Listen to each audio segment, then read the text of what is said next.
Aujourd'hui, nous parlons des secrets et des non-dits dans les familles, évidemment, parce que ce sont deux notions que l'on confond souvent, alors qu'elles ne veulent pas dire la même chose, pas du tout même.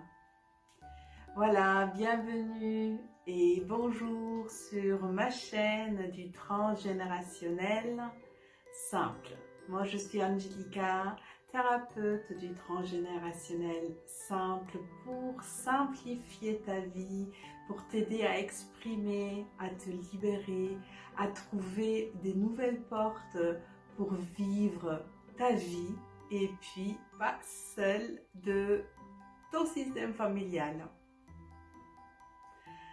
Et ma méthode, elle lie en fait ton essence avec la matière et ton futur toi, simple et clair. Alors, quelle est la différence entre les secrets et les non-dits? Tu le connais? Tu sais que non, ne pas dire, n'est pas forcément caché. Et le non-dit n'est pas un secret. Le non-dit, c'est quelque chose qui n'est pas exprimé, qui n'a pas été dit, mais pas forcément consciemment ou volontairement ou fait pour nuire, pas du tout.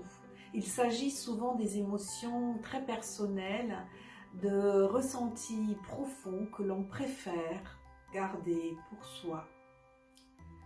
Ça peut être des choses très traumatisantes, ça peut être quelque chose qui est tellement douloureux qu'il est difficile à mettre des mots dessus.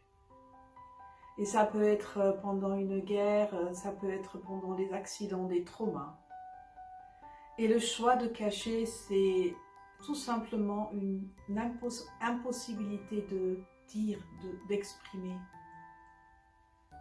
Et dans les familles, il existe souvent des non-dits partagés parce que ça menace l'équilibre familial.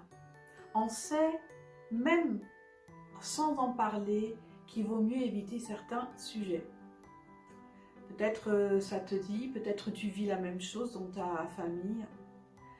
Et parfois c'est dit clairement qu'il ne faut pas en parler, et parfois c'est plutôt implicite.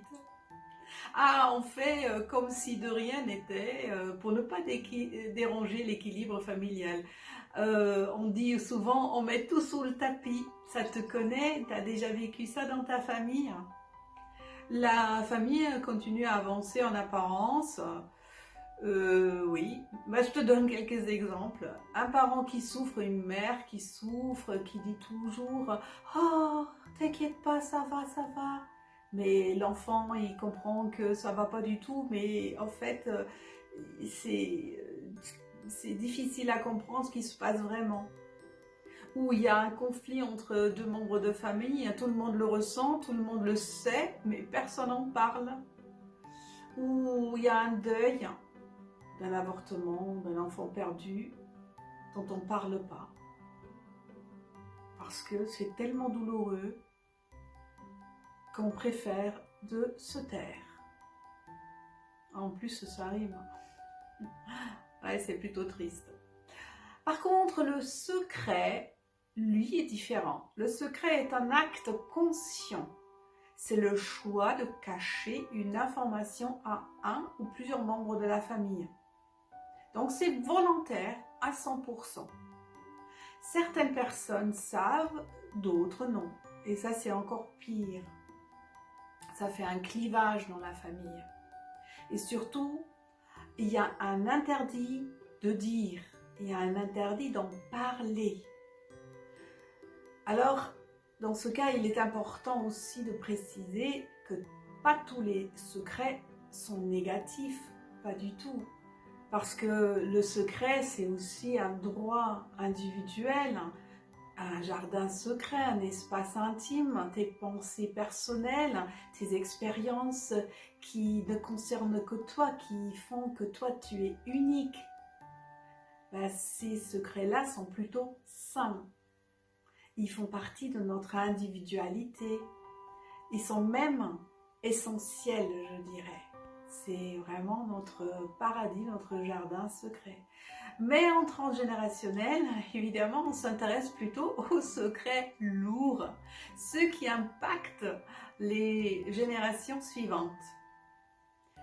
Ben, ce sont les secrets qui bloquent la communication et créent des répétitions inconscientes. C'est ça le problème.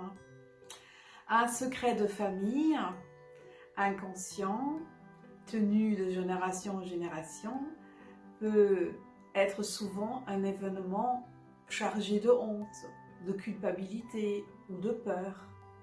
Souvent des héritages de guerre, puisque nos parents, arrière-grands-parents ont vécu ça. Quelque chose qu'on préfère de cacher parce qu'il pourrait mettre en danger l'équilibre du système familial qui est déjà souvent malsain ou en dysfonctionnement. Ben, pour te donner des exemples, ça peut être des abus, l'inceste, des suicides, surtout à l'époque, c'était pas toléré. Une mort cachée ou mal expliquée, souvent pour des enfants, ou un accident qui a été causé par un membre de la famille. C'est souvent les accidents qu'on n'en parle pas, il est mort, point. Un enfant non reconnu souvent aussi, hein, surtout dans notre histoire, hein, c'est assez souvent, ou une exclusion par honte, par quelque chose, par prison, par un malfait quelconque. Et ces secrets sont montrés comme une protection de la famille. Tu vois l'inversion, mais en réalité, ça crée une tension permanente. Et ça aussi, c'est un signe quand c'est inversé. Autour d'un secret, il y a souvent une ambiance lourde, quelque chose que l'on sent, mais on ne peut pas l'expliquer. C'est comme une peur diffuse, une peur que quelque chose se sache, même si tu n'as pas de secret apparent, toi, dans ta vie actuelle, ou la peur des conséquences, de faire quelque chose de mal, la peur d'être rejeté. Et c'est pour cela qu'en constellation familiale, quand tout devient lourd, quand les corps se figent, quand vraiment tout se fige, quand tout le monde se met à bâiller, ah bah pour moi, souvent c'est un signe où il peut y avoir un secret en arrière-plan. Donc je mets une petite caisse sans dire quelque chose et je regarde les réactions.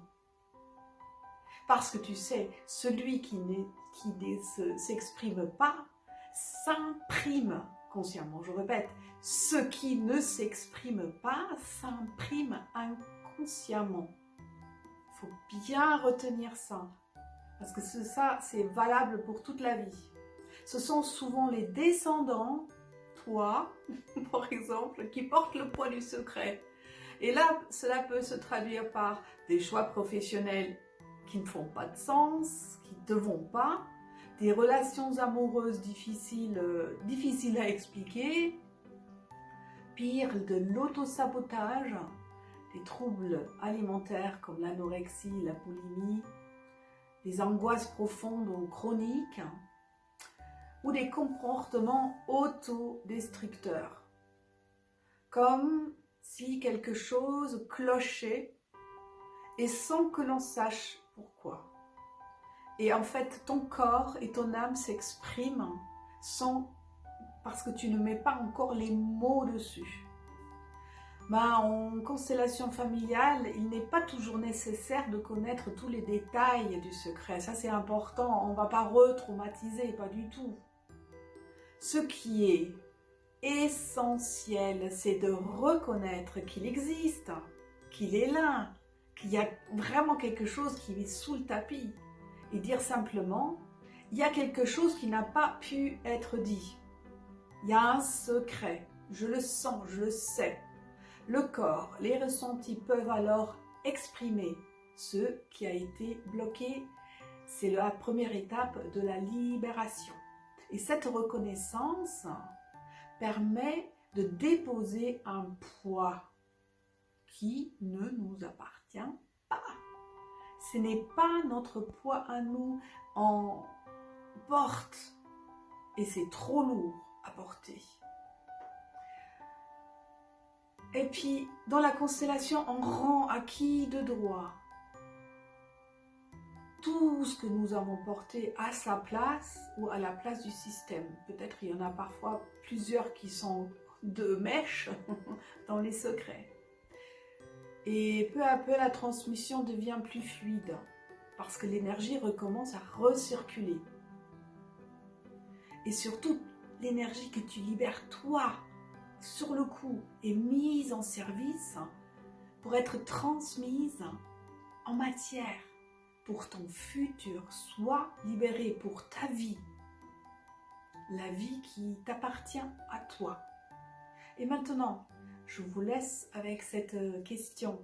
En 2026, est-ce que toi, tu continues à vivre avec les secrets et les non-dits de ta famille ou est-ce que tu choisis de commencer à changer ta vie? C'est une question quand même très importante.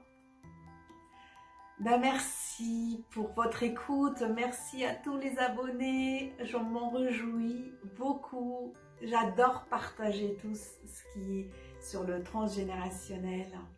Et si cette question résonne en toi, tu peux te dire, je ne répète plus, je valide maintenant, je mets les mots dessus. Et si tu veux, mets aussi les mots en commentaire si ça te parle, les secrets et les non-dits. Alors commence ta vie aujourd'hui. À bientôt sur le transgénérationnel simple. Bye bye.